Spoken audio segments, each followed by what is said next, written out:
तो let suppose अगर मैं x 100 और y 200 करता हूँ, x भी 100 से बड़ा और y भी 200 से बड़ा, तो इसमें क्या होगा, ये L1 से चला जाएगा, L1 से L2 पे तो आ जाएगा। नमस्कार दोस्तों, मैं आशा करता हूँ आप सभी लोग अच्छे होंगे। दोस्तों जैसा कि आप जानते हैं, हम यूपीएससी का जो असिस्टेंट डायरेक्टर वाला एग्ज़ाम है उसके एमसीक्यूज़ हम लोग देख रहे थे। काफ़ी सारे एमसीक्यूज़ हमने देख भी लिए थे। अप्रॉक्सीमेटली आई थिंक यहाँ तक हमने एमसीक्यूज़ देख लिए थे। मैं थोड़ा सा वीडियो को जूम कर देता हूँ। तो जो है यहाँ तक हम लोगों ने एमसीक्यूज़ देख लिए थे दोस्तों। लूप अनरोलिंग क्या होता है, इसका आंसर मैंने आपको बता देता ही होता है। उससे पहले अप्रॉक्सीमेटली उस वीडियो में हमने I think 60 to 70 MCQs already कर लिए थे। तो आज जो रिमेनिंग एमसीक्यूज़ है हम वो लोग देखने वाले हैं सब लोग। और उसके अलावा जो भी अदर इन्फॉर्मेशन होगी यूपीएससी से रिलेटेड वो भी मैं आपके साथ शेयर करने वाला हूँ कि यूपीएससी की प्रिपरेशन आप कैसे कर सकते हैं, कैसे अपने आप बूस्ट कर सकते हैं, ठीक है, अपनी परफॉर्मेंस को कैसे इंप्रूव कर सकते हैं। तो वो सब चीज़ें मैं आपके साथ शेयर करूँगा।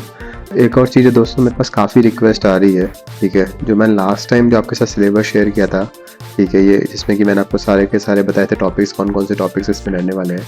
तो कुछ लोगों के मेरे पास काफ़ी कमेंट्स आ रहे हैं, रिक्वेस्ट आ रही है, क्वेरीज आ रही है कि जो आपने सिलेबस बताया है वो वेरीफाइड नहीं है, वेरीफाइड रिसोर्स से नहीं है। तो दोस्तों ये जो सिलेबस मैंने बनाया था ये एसएस प्रैक्टिकल एजुकेशन की तरफ से बनाया था और ये पूरा वेरीफाइड रिसोर्स जो था उसके थ्रू बनाया था। तो मैं आज आपको उसके बारे में बताने वाला हूँ कि ये कोई फेक न्यूज़ नहीं थी। मैं आपको ऑफिशियल साइट के थ्रू मैं आपको बताने वाला हूँ कि यूपीएससी ने जो रिलीज़ किया था लास्ट टाइम एग्ज़ाम का सिलेबस, उसी के बेस पे मैंने सिलेबस डिज़ाइन किया था। और वही मैंने कहा था कि जो लास्ट टाइम का सिलेबस है उसी के बेस पे सिलेबस रहने वाला है। तो जो भी ये टॉपिक मैंने लास्ट वाले वीडियो में बताए थे, जितने भी सारे टॉपिक्स, अराउंड 24 टॉपिक्स इसमें थे, ठीक है, वो सब मैंने आपको लास्ट वीडियो में बताए थे। वही जो टॉपिक्स हैं दोस्तों वही यूपीएससी की साइट पे भी अवेलेबल है। जैसा कि आप मेरी स्क्रीन पे देख पा रहे हैं कि जब एडमिट कार्ड रिलीज़ होता है दोस्तों, उसी टाइम पे जो यूपीएससी है वो अपने सिलेबस के बारे में भी रिवील करती है, ठीक है। बट एट दैट टाइम लोगों के पास ज़्यादा समय रहता नहीं है, इसलिए मैंने लोगों की इन्फॉर्मेशन के लिए या उनके बेटरमेंट के लिए जो सिलेबस था वो लास्ट वीडियो में शेयर किया था। और आप देख भी पा रहे हैं कि जो ये कंबाइंड एग्ज़ाम हुआ था कंप्यूटर बेस्ड रिक्रूटमेंट का लास्ट टाइम, जिसमें कि सीनियर साइंटिफिक असिस्टेंट था और सीनियर साइंटिफिक ऑफिसर ग्रेड 2 था। उसके अलावा जो असिस्टेंट डायरेक्टर सिस्टम वाला जो एग्ज़ाम था, इसकी 39 पोस्ट लास्ट टाइम थी, ठीक है, 2017 में। तो उसके बेस पे ये नोटिफिकेशन आया था, ठीक है, जिसमें यहाँ पे इन्होंने एग्ज़ाम का पैटर्न भी बताया था, कब एग्ज़ाम होगा, क्या उसका बेस्ड रहेगा, वो सब चीज़ें इसमें शेयर की गई थी, ठीक है। कैसा स्कीम होने वाला है, 300 मार्क्स का क्वेश्चन होने वाले हैं और मल्टीपल चॉइस के क्वेश्चन होंगे। मोड जो रहेगा इंग्लिश में रहेगा, मोस्टली हिंदी में नहीं रहेगा, ठीक है। और पेनल्टी रहेगी 1/3 जो रहेगी, नेगेटिव मार्किंग रहेगी। अगर आप अटैम्प्ट नहीं करते तो कोई नेगेटिव मार्किंग नहीं रहेगी। यही सारी इन्फॉर्मेशन मैंने आपको लास्ट वीडियो में बताई थी। बट यह ऑथेंटिकेट रिसोर्स से मैं आपके सामने सेम इन्फॉर्मेशन लेके आ रहा हूँ अभी। और आप सिलेबस भी देख पा रहे हैं, सेम एज इट इज़ जो सिलेबस मैंने आपको लास्ट टाइम बताया था वही सिलेबस यहाँ की साइट पे भी अवेलेबल है। तो कुछ भी गलत नहीं था उसमें, जो वीडियो मैंने शेयर किया था इसमें सेम टू सेम सिलेबस है जो यूपीएससी की साइट पे भी अवेलेबल है। इसमें एक लाइन का भी मिसमैच नहीं है, आप देख पा रहे होंगे। तो यही सेम सिलेबस जो मैंने लास्ट वीडियो में बताया था वही सिलेबस रहने वाला है। इवन अगर आपको ये पीडीएफ भी चाहिए, चाहे याली पीडीएफ या फिर जो फुल पीडीएफ है वो भी अगर आपको चाहिए तो मैं आपसे शेयर भी कर सकता हूँ अगर किसी को चाहिए तो। और जो लास्ट टाइम वाला वीडियो है दोस्तों, वो यहाँ पे आई बटन पे जाके भी आप लोग देख सकते हैं दोस्तों। तो जो मैंने सिलेबस बताया था उसकी आपको बताया था कैसे आप तैयारी कर सकते हैं, कैसे आप जल्दी से जल्दी कोर्स को कवर कर सकते हैं, वो सारी चीज़ें मैंने आपको लास्ट टाइम वीडियो बताई थी। मैं यहाँ पे फिर से रिपीट नहीं कर रहा हूँ, बट अगर जिनको देखना हो दोस्तों वो यहाँ पे आई बटन पे जाके देख सकते हैं। तो अभी हम लोग क्वेश्चंस पे आते हैं डायरेक्ट, ठीक है, without wasting much time of yours, because I know कि टाइम बहुत प्रीशियस है आप लोगों का, तो मैं ज़्यादा टाइम आप लोगों का नहीं लूँगा।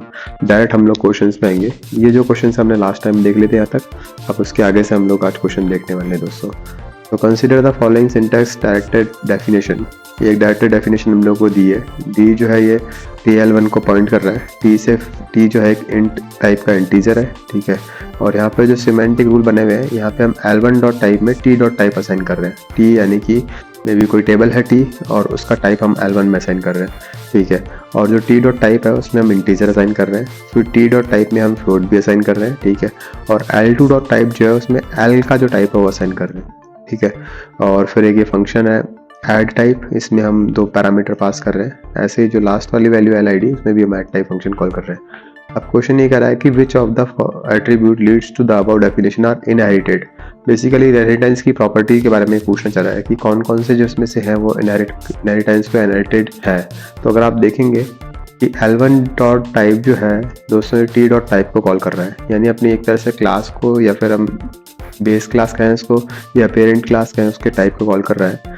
यहाँ पे तो सिंपल असाइनमेंट है, यहाँ पे कोई पेरेंट चाइल्ड का कोई रिलेशनशिप नहीं आ रहा है। और L2 डॉट टाइप जो है दोस्तों, यह भी जो है वो L डॉट टाइप को कॉल कर रहा है। तो ये स्टेटमेंट और ये स्टेटमेंट जो है अपने पेरेंट क्लास के टाइप को कॉल कर रहे हैं। ये दोनों बेसिक इंटीजर है जो कि असाइनमेंट है और ये सिर्फ फंक्शन कॉल है।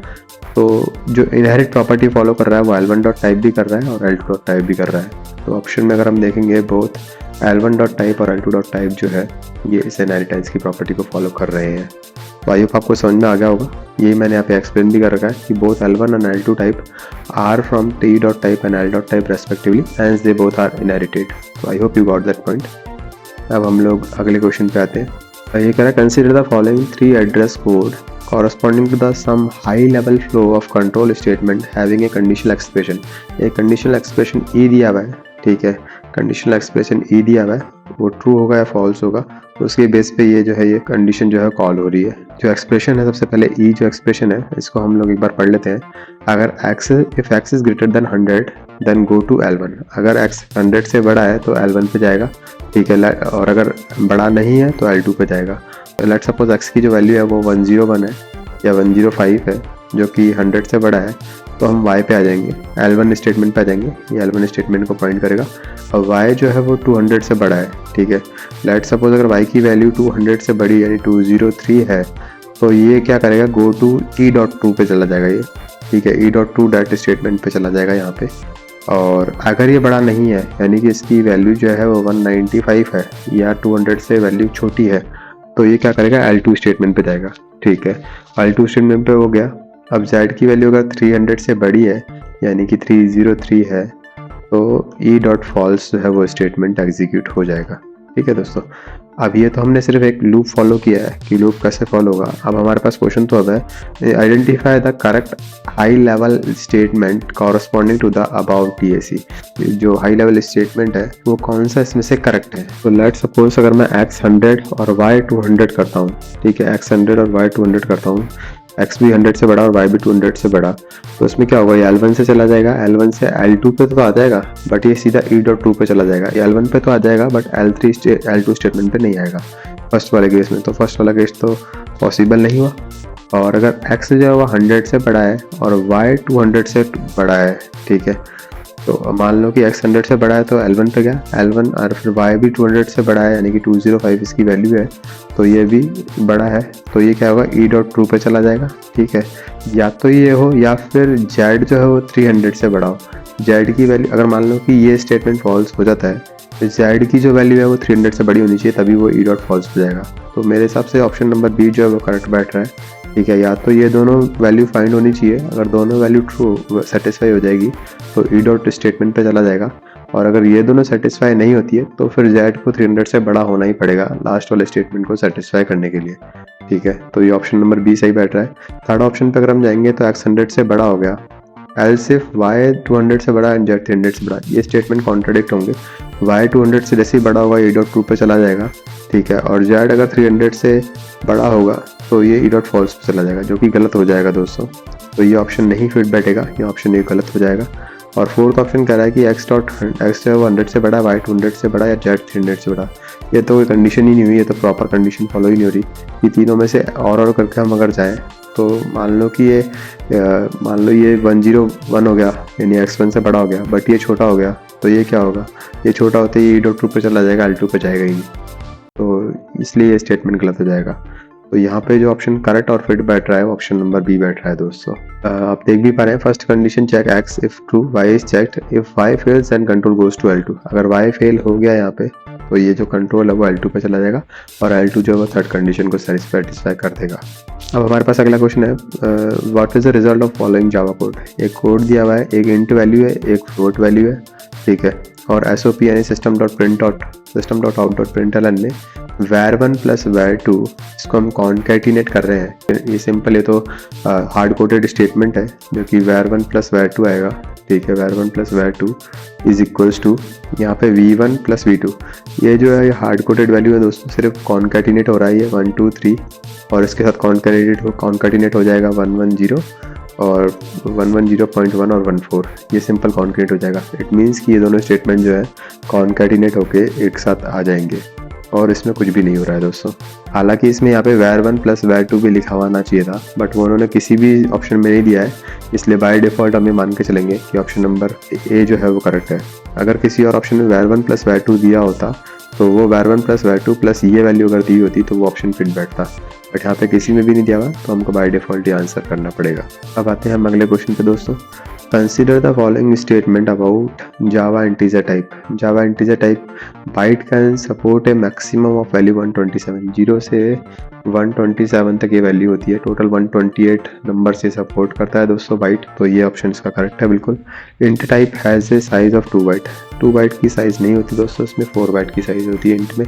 ये अगर जिन्होंने जावा पढ़ रखी है मुझसे या फिर किसी और से, वो इसका इजीली आंसर कर पाएंगे, तो ये ऑप्शन गलत हो जाएगा। और long can be declared as long int x equals to 1 2 3 4 5 6। Long को अगर हम लोग को डिक्लेयर करना होता है दोस्तों, तो हम सिंपल LONG और फिर एक्स और फिर वैल्यू असाइन करते हैं, ठीक है, 1 2 3 समथिंग जो भी। जैसे हम लोग इंटू का असाइन करते हैं वैसे ही यहाँ पे लॉन्ग को भी असाइन करते हैं दोस्तों। लॉन्ग का असाइनमेंट सिंपल ऐसे हो जाएगा, लॉन्ग और ये एक्स की वैल्यू इक्वल्स टू 1 2 3 4 5 6। इंट यहाँ पे नहीं आएगा बीच में, तो ये ऑप्शन भी गलत हो जाएगा। ऑप्शन नंबर ए जो है वो सिर्फ करेक्ट है दोस्तों यहाँ पे। अगर कोई कमेंट है, कोई डाउट है तो दोस्तों तो आप मुझसे कमेंट करके पूछ सकते हैं। अब अगला क्वेश्चन है, given table of Java type and default type identify the current mapping. Correct mapping हम लोग को आइडेंटिफाई करनी है दोस्तों, तो ऑप्शन देख के भी आप कर सकते हैं और चाहे तो यहाँ से भी कर सकते हैं। सिंपल शॉर्ट जो है वो कौन सा होता है, शॉर्ट यानी कि शॉर्ट डेटा टाइप है, तो उसकी वैल्यू क्या होगी, मिनिमल रहेगी, यानी कि 0 हो सकती है। लॉन्ग जो डेटा टाइप है जिसके आगे हम लोग एल लिख सकते हैं, अगर 0 एल लिख दिया तो वो लॉन्ग हो जाएगा, ठीक है। एल वर्ड का मतलब ये कि लॉन्ग पैरामीटर हम लोग पास कर रहे हैं, या फिर जो इसकी साइज़ बड़ी है इंटीजर से। कैर की अगर बात करें दोस्तों, तो कैर में क्या आता है, कैर में नल वैल्यू आ सकती है, सिंगल कोड भी आ सकता है, तो इसलिए मैं कह रहा हूँ ऑप्शन पे जाके हम देख सकते हैं। और बूलियन में क्या आता है, ट्रू भी आ सकता है, फॉल्स भी आ सकता है, तो ऑप्शन अगर हम देखेंगे तो इजीली हम इसको कर पाएंगे। तो let's come to the option. देखिए यहाँ पे डी में तो ज़्यादातर में यू या वी दे रखा है, तो ये यानी चारों ऑप्शन ही इसके अकॉर्डिंग तो सही हो गया। बूलियन क्या हो गया, बूलियन बाय डिफ़ॉल्ट या तो यू होगा यानी ट्रू होगा या फॉल्स होगा, तो इससे तो हम कोई ऑप्शन एलिमिनेट कर नहीं पाए। अब हम जाते हैं कैर पर। कैर जो है वो या तो एस होगा, बिल्कुल सिंगल कैरेक्टर होगा, नल कैरेक्टर होगा, ये भी बात बिल्कुल ठीक है। तो यहाँ से भी 4 ऑप्शन सही बैठ रहे हैं, तो इससे भी हम कुछ ज़्यादा एलिमिनेट नहीं कर पा रहे हैं। लॉन्ग से दोस्तों हम देखते हैं, लॉन्ग जो होगा वो जिसके आगे एल यूज़ करते हैं वो लॉन्ग होता है, ठीक है। तो 0 एल जो है दोस्तों ये लॉन्ग में आएगा, ठीक है। तो ये जो है ऑप्शन आर को रिप्रेजेंट करेगा, बी जो है वो आर के कॉरस्पॉन्डिंग आएगा, यानी ऑप्शन नंबर बी और ऑप्शन नंबर डी यहाँ पे सही निकल के आ रहा है। अब हम बात करते हैं ए की। तो ए जो है दोस्तों, ए शॉर्ट जो है वो शॉर्ट वो सिंपल 0 से रिप्रेजेंट होता है। शॉर्ट वाली वैल्यू कौन सी निकल के आएगी, ऑप्शन नंबर डी निकल के आ जाएगा दोस्तों। यहाँ पे ए की वैल्यू क्यू है, बी की वैल्यू आर हम लोगों ने निकाल ली, सी की टी और डी की वी हो जाएगी दोस्तों। तो यहाँ पे ऑप्शन नंबर डी जो है वो करेक्ट हो जाएगा। अब आते हैं हम अगले क्वेश्चन पे। What is the output of the following Java code. इस जावा कोड का आउटपुट पूछ रहा है, सिंपल आपको प्रोसेस फॉलो करना है, कुछ भी नहीं, काफ़ी इजी क्वेश्चन है। सम की वैल्यू इनिशियली मैंने फ्लोट में 0.0 असाइन कर दी है, ठीक है। आई जो है वो 1 से लेकर लेस देन इक्वल्स टू 5 तक है, यानी 5 टाइम ये लूप चलेगा। और सम में हम क्या कर रहे हैं, सम प्लस 1 बाय फ्लोट ऑफ आई, जो आई की जो वैल्यू है उसका फ्लोट ले रहे हैं, यानी 1 अपॉन आई की वैल्यू इनिशियली 1 है, तो ये सम में ऐड हो जाएगा, सम इनिशियली 0 है, तो ये वैल्यू हो जाएगी 1, यानी सम की वैल्यू 1 हो गई। नेक्स्ट टाइम जब आई की वैल्यू 2 होगी तो 1 सम की वैल्यू 1 रहेगी, प्लस 1/2 इसमें ऐड हो जाएगा, ठीक है। ये वैल्यू सम की नहीं बन जाएगी, प्लस 1/3 इसमें अगली बार लूप में ऐड हो जाएगा, प्लस 1/4 ऐड हो जाएगा नेक्स्ट टाइम लूप में, और प्लस 1/5 नेक्स्ट टाइम, क्योंकि लेस देन इक्वल्स टू वाली कंडीशन है तो 5 बार ही लूप चलेगा।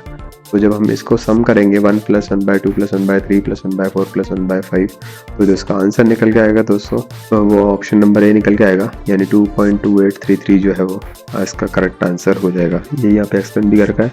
हार्मोनिक सम हम लोग कर रहे हैं 1 प्लस 1/2 प्लस 1/3 प्लस 1/4 1/5, तो जो 2.2833 जो है इसका सही आंसर हो जाएगा। As per Java choose the correct arithmetic expression. तो सही अर्थमेटिक एक्सप्रेशन हम लोग को निकालना है, तो 4.5 फ्लोट में है, इसको डिवाइड कर सकते हैं 3 into 2 से, बिल्कुल कर सकते हैं, कोई दिक्कत नहीं आएगी। -9 divide by 4 into 5, simple BODMAS rule को फॉलो करते हैं हम लोग कर सकते हैं।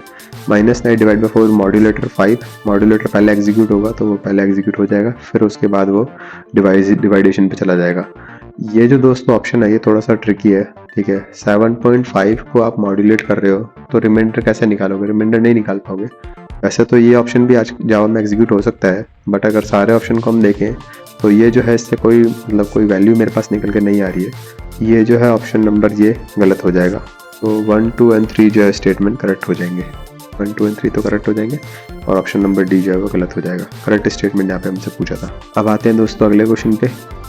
तो what is the output of following C++ program. जैसे कि मैंने आपको सिलेबस में बताया था C++ के भी क्वेश्चंस रहने वाले हैं, ठीक है। तो आप लोग ऐसा मिस नहीं कर सकते, सिर्फ जावा या एक लैंग्वेज को प्रेफर नहीं कर सकते, बट मोर और लेस अगर आपको कंसेप्ट पता है तो ज़्यादा आपको दिक्कत आएगी नहीं। कैरेक्टर CH में पहले वैल्यू 112 असाइन कर रखी है और C आउट जो है मैं CH का आउटपुट जो है वो प्रिंट कर रहा हूँ। तो दोस्तों अगर मैं बात करूँ A to Z की, तो इसकी जो वैल्यू स्टार्ट होती है कि वो 97 से स्टार्ट होती है और अप्रॉक्सीमेटली 122 तक जाती है। और अगर मैं कैपिटल A से कैपिटल Z की बात करूँ तो दोस्तों इसकी वैल्यू 65 से स्टार्ट होती है और इसकी वैल्यू जो है वो 90 तक जाती है। तो यहाँ पे 112 दे रखा है, तो सिंपल आस्क की वैल्यू जो है उस किसी पर्टिकुलर कैरेक्टर की 112 होती है। तो उसको निकालने के लिए अगर आपको पता है A की वैल्यू क्या है, A से लेकर B तक में अगर आप 97 में अगर आप ऐड करते जाएंगे तो सिंपल, वैसे तो P की वैल्यू पता ही होती है आपको, P जो होता है 112 पे पॉइंट करता है। तो जो P की आस्क की वैल्यू होती है 112 होती है, तो 112 जो है यहाँ से P का आंसर हो जाएगा। आस्क की value of 112 correspond to P, तो P इसमें से आउटपुट निकल के आ जाएगा। If unary operator overload as member function, overloaded as member function, how many explicit parameters, ठीक है। अगर कोई यूनरी ऑपरेटर जो है मेंबर फंक्शन को ओवरलोड करता है तो कितने एक्सप्लिसिट पैरामीटर हम लोग पास कर सकते हैं, इसका आंसर जाएगा 9। कोई भी एक्सप्लिसिट पैरामीटर पास करने की जरूरत नहीं होती है। जब भी हम यूनरी ऑपरेटर यानी प्लस प्लस यानी इंक्रीमेंटल ऑपरेटर या minus minus decremental operator use करते हैं तो कोई भी हम लोग को एक्सप्लिसिटली पैरामीटर पास करने की जरूरत नहीं होती है, ठीक है। जैसा कि मैंने यहाँ पे एक्सप्लेन भी कर रखा है कि when a unary operator is overloaded as a member function in C++, it works on current object, refer to implicitly using this, so you don't need to pass any other parameter। जिनको C++ का concept पता है, अलग से आपको कोई parameter pass करने की जरूरत नहीं है, आप सिर्फ उस ऑपरेटर को यूज़ कर सकते हो, चाहे वो प्लस प्लस हो चाहे माइनस माइनस। तो यहाँ पे नन इसमें ऑप्शन करेक्ट हो जाएगा। अभी वीडियो बड़ा हो जाएगा, तो अभी के लिए दोस्तों इतना ही, और मैं आपके लिए और भी वीडियोस या फिर और भी FAQs लेके आने वाला हूँ। तो जिन लोगों ने दोस्तों चैनल को अगर सब्सक्राइब नहीं किया है तो चैनल को सब्सक्राइब कर लीजिए, ताकि आपके पास लेटेस्ट नोटिफिकेशंस, जो ये एग्ज़ाम है UPSC असिस्टेंट वाला, एज वेल एज कुछ लोग मुझसे DDA के एग्ज़ाम की भी रिक्वेस्ट कर रहे थे, जो कि दिल्ली डेवलपमेंट अथॉरिटी वाला एग्ज़ाम है।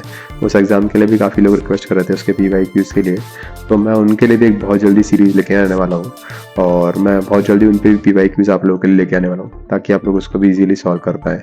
उसके अलावा अगर आपके कोई डाउट है, कुछ आपके कमेंट्स हैं, आप कमेंट कर सकते हैं। और मेरे चैनल का लिंक है वो भी यूट्यूब पे मेंशन है ऑलरेडी, तो अगर जिनको ज्वाइन करना है वो टेलीग्राम चैनल को ज्वाइन कर सकते हैं, ताकि आपको वहाँ से भी लेटेस्ट जानकारी मिलती रहे। और thank you so much for watching the video and have a good day.